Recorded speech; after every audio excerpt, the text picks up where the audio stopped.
Paranormal Romance Awards.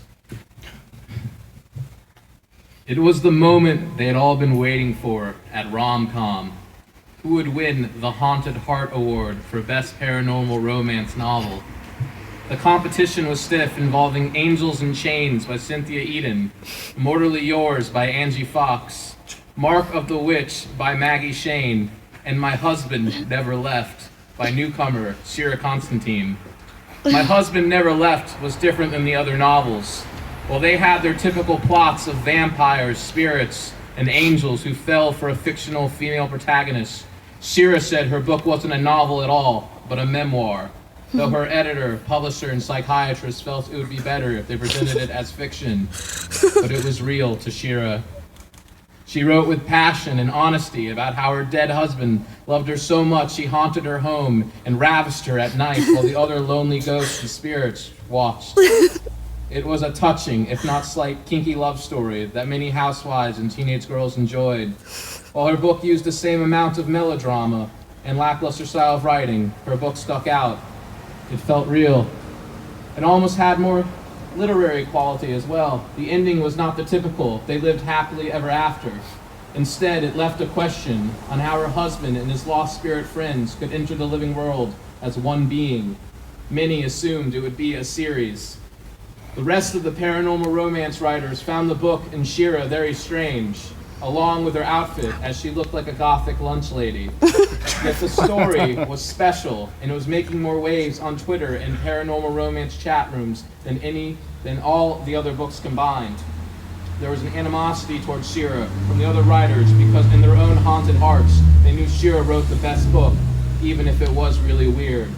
Shira believed this too and was told by her spirit husband that if she won, the spirit world would let him and the other ghosts become real. She wanted this more than anything. She sat and waited for this moment, along with the other paranormal romance writers who sipped their martinis in wine glasses. They kept on drinking when Hunk and host Fabio returned to the stage and said into the microphone, "Oh yeah, everybody, you're having such a good time. So many nice prizes for so many nice books. Our next award I can relate to because I'm so old, I'm getting close to death. Ah ha ha ha. But I still have such great hair. The award is for Best Paranormal Romance Novel of the Year, and our special guest and presenter is Amanda Hocking. Ah, she's so beautiful. Give her a round of applause." Amanda walked up wearing a casual white t-shirt that said "I suck" with a few drops of blood falling from the letters and a black pantsuit. Fabio gave her the stage, and most of the women in the audience gave him their eyes. Even when they were little girls, they snuck books with him on the covers, finding a magical world that most of their husbands could not provide when they became adults. Amanda cleared her throat, and the women looked at her with envy and awe. "Hello, it is so cool to be here. I was a winner before, and I'm excited to hand over the torch of being totally cool and loved by the spirit world." The audience all laughed except the nominees. They were too nervous as the event was being live tweeted and the winner would get a big boost in their Amazon sales. Amanda then read the names, and there were the standard claps until she said Shira's name and her book title. The claps became half-hearted as Shira talked to her dead husband, which is still not appropriate to do, even at the Paranormal Romance Awards. "Our love and your restless soul will be consummated with this award. It'll free you, and our love will be tangible, and we will feel peace." The romance writers heard her and thought she was being really inappropriate and just really weird. They marketed themselves as weird, but it was because many of their publicists wanted to make sure they got the hot topicers, because they had more money to spend than even the housewives. Shira started saying a bizarre Wiccan chant, which made the room feel even more uncomfortable. Amanda Hocking and the others tried to pretend she wasn't there as she finished saying the nominees. Shira stopped the prayer when Amanda Hocking announced, "And our winner for Best Paranormal Romance Novel, oh, is my favorite too, Immortally Yours by Angie Fox." There were loud claps and cheers. A smiling Fox walked onto the stage to receive the award, but Shira was full of rage. She couldn't believe she lost to such an artless book. Shira stormed up on the stage and took the award from Hocking. One of the losers, Cynthia, said, "Oh my God, she's pulling a paranorme." "What's that?" asked the other loser, Maggie Shane. "Like what Kanye did with Taylor Swift, but for paranormal romance." The other woman sitting in the audience gasped when Shira took the award from Hocking and held the award up like Moses in the Ten Commandments. She pushed a shocked Angie Fox aside, who was very afraid of Shira, and ran off the stage crying. Shira held the award higher as the black and gold heart reflected on all the shocked faces in the crowd. Shira scowled at them and said, "Look at all of you, thinking you know love and the dark side, writing books that lack art and humanity, just preying on the fears and desires of the lonely. You have no sense of what art is and no sense of the truth. I live a paranormal romance. You think writing about spirits and love, there'd be no consequences? You think this is all just fun and games? It's not. My husband is a real ghost, and my real love is here, and he is angry, and so are his friends. You're all making money off their suffering, telling their stories for fun, not realizing people like me face the true horrors of having a paranormal romance.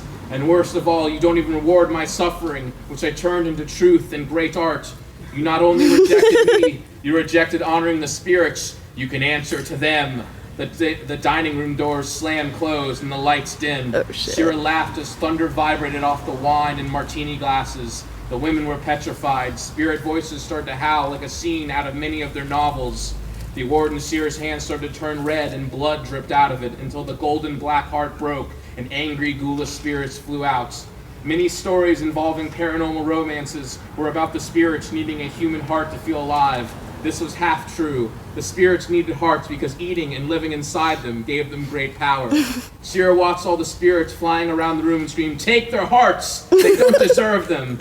Amanda Hawkins ducked in fright and screamed, but a black spirit resembling death went down her throat and ripped out her beating heart.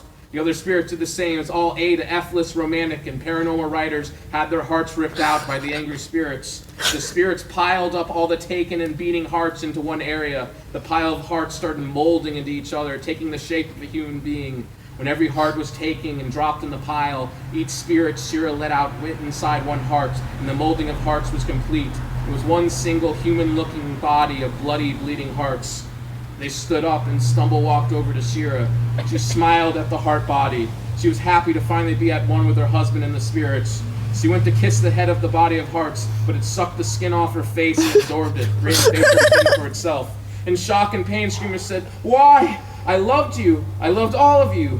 We need skin. But my husband, he's in heaven. We're not. We need more skin." The heart body answered back as all of Shira's skin was ripped off and her bones covering the heart body. Shira died looking at the bald heart body of spirits that deceived her. She had been making love to many spirits, but none were her husband.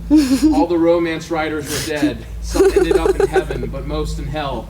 The only person still alive was Fabio, who was shaking hiding under a chair. The heart body walked toward him, looked down at him, and told Fabio, "We need hair." Thank you.